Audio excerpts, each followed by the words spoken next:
para pendahulu kita, sahabat, mereka sholat seperti kita sholat, mereka puasa seperti kita puasa, mereka haji seperti kita haji, sama aja. Tapi mereka hadir di perang Badar, hadir di perang Uhud, di situ mereka masuk surga. Nah sekarang katakanlah nggak ada masalah Palestina, terus dengan apa kita masuk surga? Allah. Itu ujian Allah, bahwa Allah sedang menguji, mengetes satu persatu mana hambaku yang punya kepedulian terhadap Al-Aqsa kepada Palestina. Ar-Rahman 'allamal Qur'an khalaqal insan 'allamahul bayan.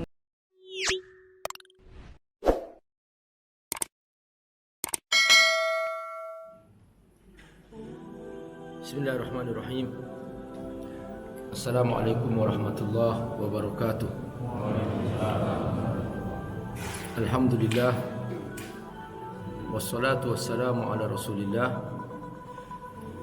wa ala alihi wa sahbihi wa mawala.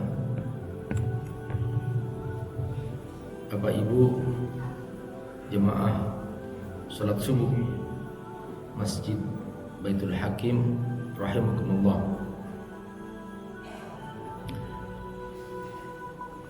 Sedikit menyinggung tentang masalah Palestina, biar kita merasakan getaran yang sama dengan saudara-saudara kita di sana.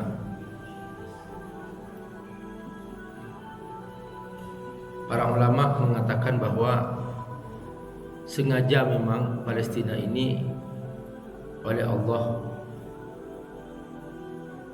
ditunjukkan kepada kita sebagai ujian bagi umat akhir zaman, sejauh mana umat akhir zaman punya kepedulian terhadap Masjidil Aqsa dan terhadap saudara-saudaranya di Palestina. Akhir-akhir ini banyak sekali menyebar di sosial media ucapan-ucapan dukungan terhadap saudara-saudara kita yang dibombardir oleh kaum Yahudi, Zionis, yang satu persatu korban berjatuhan. Yang menyatakan itu orang-orang selain orang Islam. Di antara pernyataannya yang sangat menyentuh adalah, mengapa kok hanya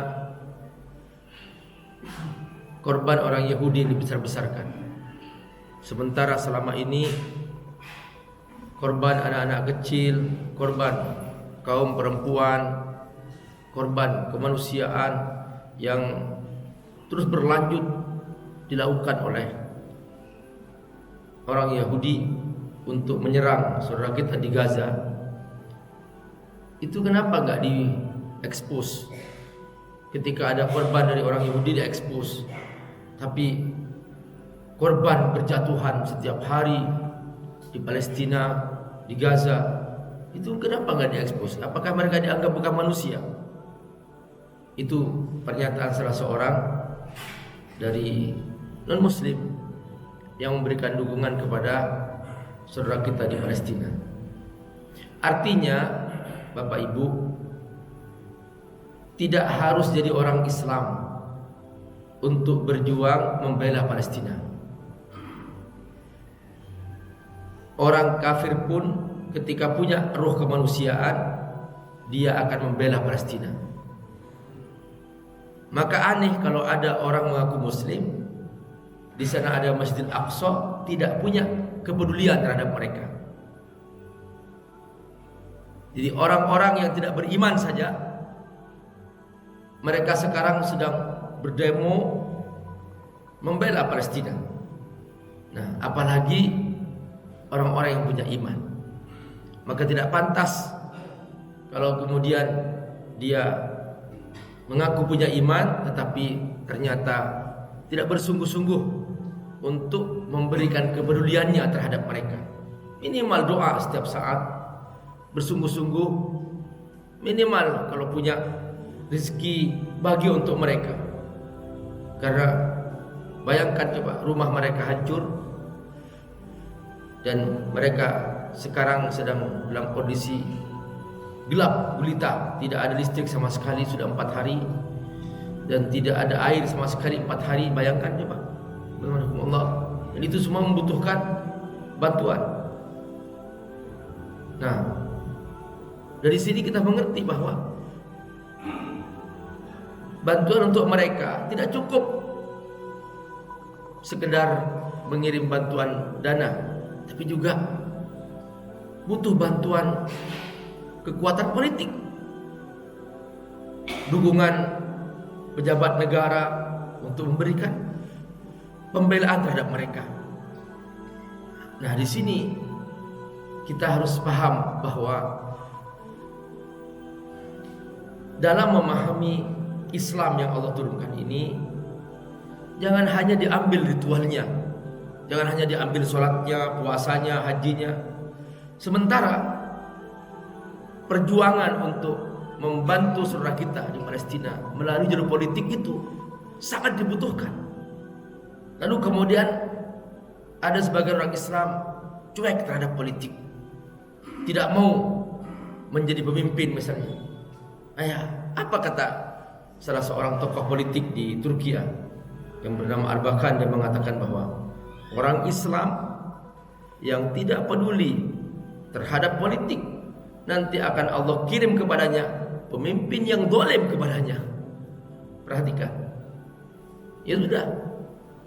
Nah itulah, jangan sampai seorang muslim memahami Islam ini hanya sekedar urusan sholat, puasa dan sebagainya, tapi juga harus paham secara luas, secara mendalam. Makanya dalam Al-Quran Allah firman, udkhulu fis silmi kafah. Kalau masuk Islam, ambil secara utuh. Ambil secara utuh itu Islam. Nabi ketika hijrah ke Madinah, Nabi tampil sebagai pemimpin negara, bukan pemimpin sholat saja. Nabi pemimpin pasukan. Nabi hadir di perang Badar, memimpin perang Badar, memimpin perang Uhud. Nabi mengirim surat ke Raja Romawi sebagai pemimpin negara. Nggak mungkin mengirim surat pribadi ke Raja Romawi, nggak dianggap. Dia memimpin negara Madinah, dia membuat piagam Madinah sebagai undang-undangnya. Dan setelah itu Nabi memimpin kota Madinah sebagai sebuah negara. Di sana ada masyarakat yang beragam, ada orang Yahudi, ada Aus, ada Khazraj. Maka Nabi membuat undang-undang. Piagam Madinah itu sama representasi undang-undang kenegaraan. Maka jangan sampai disempitkan Islam ini, udahlah kamu di masjid aja. Ya sudah, kalau seperti itu terus-menerus, maka umat Islam bagaimana membuat suaranya di Palestina kalau tidak dengan kekuatan politik? Nah, Bapak Ibu Rahimahullah, ayo kita mulai melakukan regenerasi dan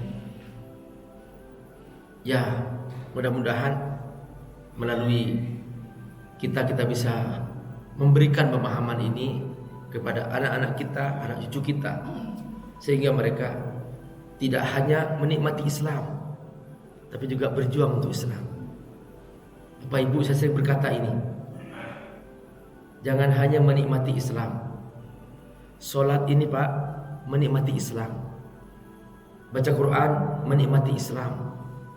Zikir, menikmati Islam. Makanya Nabi bukan hanya duduk di masjid, Nabi hadir ke perang Badar, Nabi hadir ke medan Uhud. Kenapa? Karena berjuang untuk Islam. Nah itu, Allah, pemahaman kita harus menunjukkan seperti itu. Kalau sekarang gimana Pak Ustaz? Ya ayo, yang mampu terjun ke politik, tunjukkan bahwa kamu punya kepedulian terhadap saudara kita di Palestina. Hadir, jadi anggota dewan, jadi menteri, jadi presiden, jadi ayo, jangan diam. Jangan kemudian dibiarkan sebuah kesempatan yang besar ini diserahkan kepada orang lain. Ya akhirnya seperti itu. Kita ketika mendengar surah di Palestina dibom, kita nggak bisa ngapa-ngapain, hanya bisa berdoa saja. Nah, tapi kalau ada pemimpin yang memang kuat, langsung dia nyatakan, aku membela, aku sudah, itu bergetar juga, itu menggetarkan juga. Nah itulah barakallahu. Makanya sekecil apapun, nanti suatu saat di hari kiamat Allah akan meminta pertanggungjawaban terhadap setiap jabatan, setiap kemampuan yang Allah titipkan, tetapi ternyata dia tidak menunjukkan pembelaan terhadap agama Allah Subhanahu wa taala. Jadi, barakallah, itulah rahasia tentang Palestina. Allah bisa langsung menghancurkan kaum Yahudi penjajah itu dengan cara Allah. Allah bisa aja. Bagi Allah tuh gak ada masalah, gampang bagi Allah. Tapi kenapa masih pada Allah dipertahankan? Kalau tidak ada masalah Palestina, menurut Allah, dengan apa kita masuk surga? Saya ulangi lagi. Para pendahulu kita, sahabat, mereka sholat seperti kita sholat. Mereka puasa seperti kita puasa. Mereka haji seperti kita haji, sama aja. Tapi mereka hadir di perang Badar, hadir di perang Uhud. Di situ mereka masuk surga. Nah sekarang katakanlah nggak ada masalah Palestina. Terus dengan apa kita masuk surga? Allah. Itu ujian Allah. Bahwa Allah sedang menguji, mengetes satu persatu mana hambaku yang punya kepedulian terhadap Al-Aqsa kepada Palestina. Nah itu barakallah. Nah sekarang saya akan tunjukkan dalam sejarah barakallah, singkat aja, bahwa masalah Palestina ini adalah masalah yang Allah titipkan untuk umat ini sebagai jalan menuju Allah Subhanahu wa taala. Bapak Ibu, Nabi masih di Mekah. Ka'bah sudah ada. Allah perintahkan kiblat sholat itu ke Masjidil Aqsa. Kenapa gak langsung ke Ka'bah aja? Kenapa kok langsung Ka'bah? Ini Ka'bah, sholat aja ke Ka'bah. Kenapa kok masih ke Masjidil Aqsa? Allah memberikan isyarat. Ini dia perjuangan kamu, yang dengan ini kamu akan masuk surga. Masih di Mekah Nabi, Allah turunkan surah Ar-Rum di kota Mekah. Kenapa kok ada surah Ar-Rum dalam Al-Quran, Pak? Ada apa? Apa hubungannya? Kok ada surah Ar-Rum dalam Al-Quran? Romawi, ada apa? Waktu itu Palestina, Masjid Al-Aqsa di bawah jajahan Romawi. Allah seakan memberikan isyarat, hei umat Islam,